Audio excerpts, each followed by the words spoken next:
Okay, my name is Richard Welty. I am the Chief Tech Inspector for the Mohawk-Hudson region of the SCCA.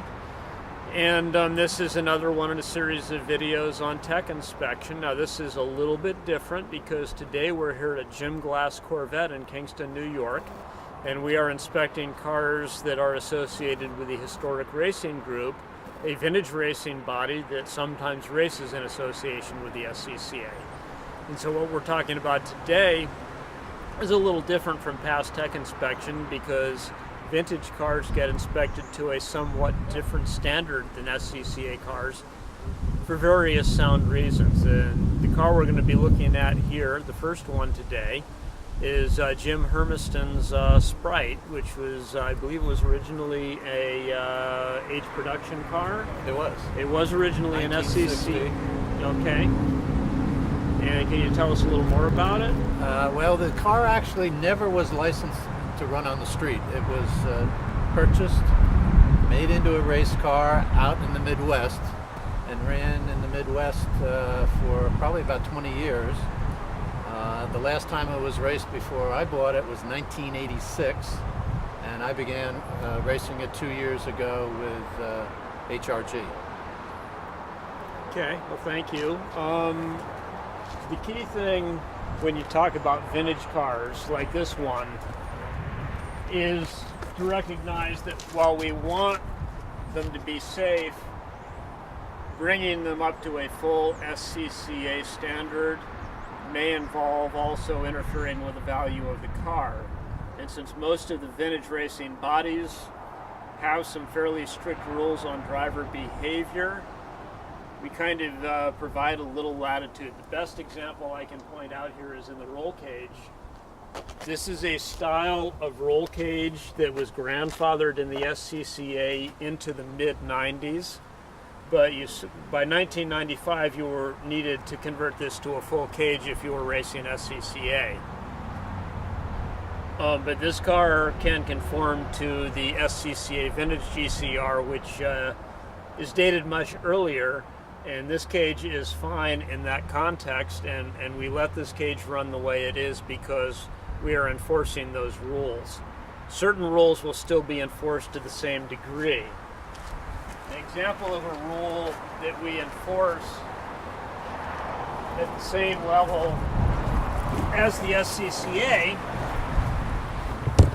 will be the rule on safety harnesses and safety harness aging. We are going to enforce the date on the belt. The SCCA would actually let this belt run until the end of 2021.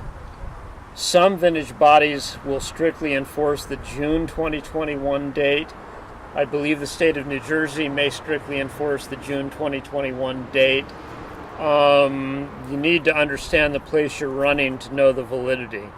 But for me, I am basically operating to the SCCA standard today, so I look at that, and I would say that this belt is good until December of 2021.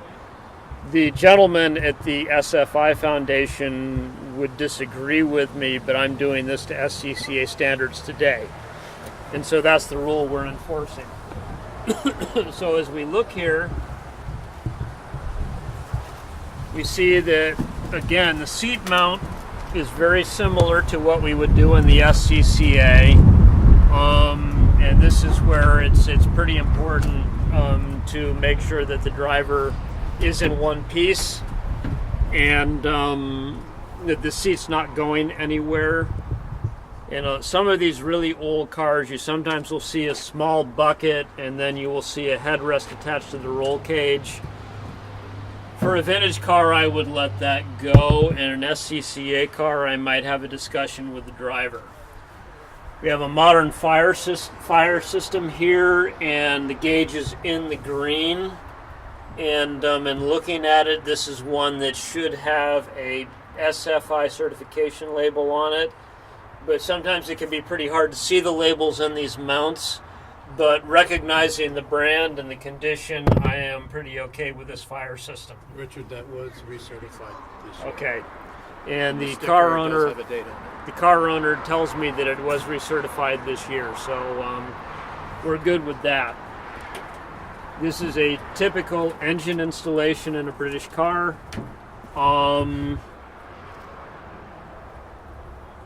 We look down here at the throttle linkage, and this may be hard to see in the camera, but we see that there are 2 throttle return springs on there. It's a very good idea in an installation. Okay, there are 3.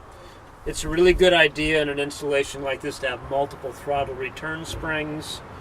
A question I want to ask the car owner, these are SU carburetors. Correct.